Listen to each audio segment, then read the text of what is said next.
Procuradoria-Geral da República de destruição de objeto droga cocaína, quilograma rehun, roresin.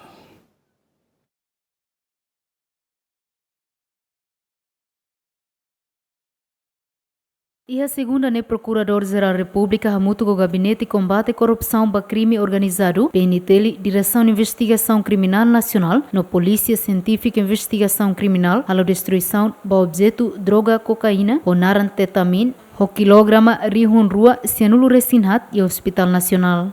Objeto droga cocaína ne importa Russi cidadão França, no mai Russi França, to Timor-Leste, li Russi agência DHL, no transporta Russi avião Citylink e a loron rua fulang abril tina ring rua runulu resin lima, vai autoridade alfândega detecta onde prevene droga cocaína ne. Adjunto Procurador-Geral da República teten, o colaboração parte hotunian, bele captura arguido sira, no assegura objeto droga cocaína ne, no halo destruição. Do crime liliu droga, nebe ita postre oniro naona, iha kilurua 94 gramas.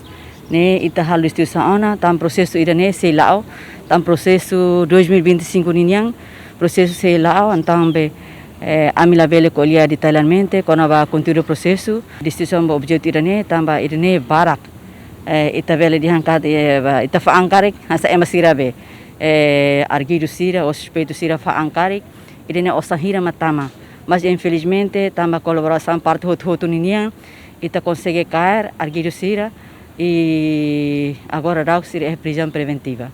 Irene mas sira identifica nebe, se faz investigação ela. Droga ne mai ho tipo cocaína, mai be resultado laboratório hatudu, contaminado ona ho tipo droga ne be maktama ia tabela lei droga nian, número rua barra rihun rua sanul resin hitu, a linha C ne be considera tipo droga. Delma Suzeti, Gemen.